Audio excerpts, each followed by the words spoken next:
Всем привет, друзья! Главный дилетант страны на связи. Сегодня поговорим про курс доллара.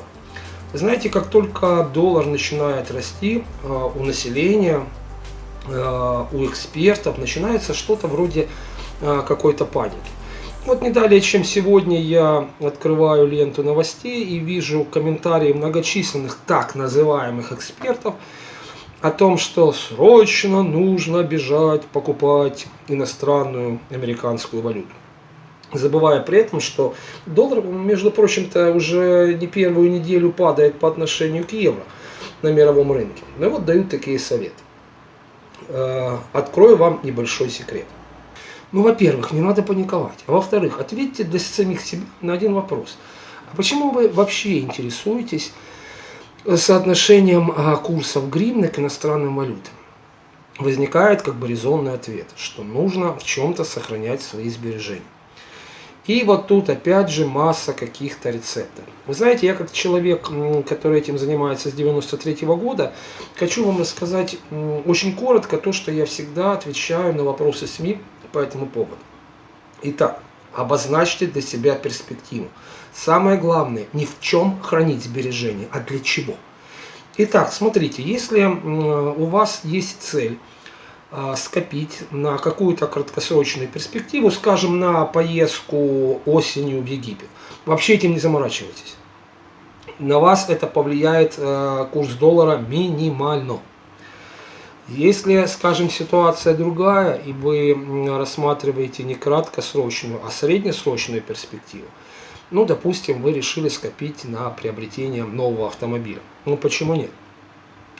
А в таком случае, действительно, если вдруг у вас появляется свободная гривна, вам не нужно там платить за лечение, за образование детей, ну, просто свободная, да, холодильник у вас забит и так далее и тому подобное, действительно нужно откладывать. В этом случае рецепт классический. 50% откладывайте в доллар, 50% откладывайте в евро. Ничего нового, согласны? Ну и третья перспектива. Скажем так, перспектива на 5-10 лет и так дальше. Если вы решили скопить на новую квартиру. Вот тут, конечно, штука интересная. Почему? Потому что необходимо было бы посоветоваться уже с настоящим финансовым экспертом. Почему? Потому что просто деньги откладывая, вы можете растянуть этот процесс на всю жизнь. Деньги должны приносить новые деньги, поэтому их нужно куда-то вкладывать. К большому сожалению, сейчас депозитные ставки на долларовые депозиты и на депозиты в евро в банках настолько мизерные, что объясняется объективными экономическими факторами, что тут вряд ли заработаешь. Есть возможность вкладывать в финансовые активы. Но для этого, как говорится, нужно уже разбираться, либо советоваться со специалистами. Если такой возможности нет, действуйте по проверенному шагу. Опять же, откладывайте 50 на 50, ну и по возможности вложите все-таки, если будет какая-то рекламная депозитная программа, в один из банков, которые входят в группу Національного банку найбільші за розміром активів. И вот в них, в принципе, можете смело вкладывать. Естественно, не всю сумму в один банк, а разбивая, ну, собственно, народная мудрость, да, я ничего, не говорю ничего нового, просто люди сами для себя на этот вопрос почему-то не могут ответить. Есть еще одна штука, если вы хотите, у вас есть новый автомобиль, вы свободно ездите в любую страну в мире отдыхать, квартирный вопрос вас не гложет, но вы хотите оставить что-то детям. Вы знаете, для финансовых экспертов я бы такой совет не давал.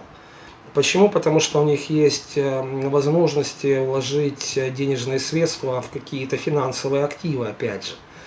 Но если вы с этим никогда не сталкивались и не знаете, допустим, разницу между доходом и прибылью, между рентабельностью и ликвидностью, опять же, не заморачивайтесь. На сегодняшний день у нас в стране свободно продается банковские металлы. Ну, золото, я имею в виду, прежде всего. Оно продается фактически в любом банке. И вот если вы уже заморочены на то, чтобы оставить деньги своим детям, Мой вам совет: вкладывайте в банковские металлы. Почему? Потому что тренд золота, вы знаете, тренд, да, это такая вот линия на графике, которая показывает, что падает, что не падает. Вот у золота он вот такой вот. Но тренд всегда идет по восходящей. Стоимость золота по отношению к иностранным валютам в тренде, в долгосрочной перспективе всегда только растет. Поэтому вот такой совет. Ну и напоследок, не верьте никаким финансовым экспертам. Нельзя верить никому. Мне можно. Но это так, между нами по секрету. Включайте свои мозги. Я вам точно говорю, что вы сами в этом вопросе разбираетесь лучше, чем очень многие так называемые эксперты, раскрученные на средствах массовой информации. Ну, на сегодня все. Скоро увидимся. Пока-пока, друзья.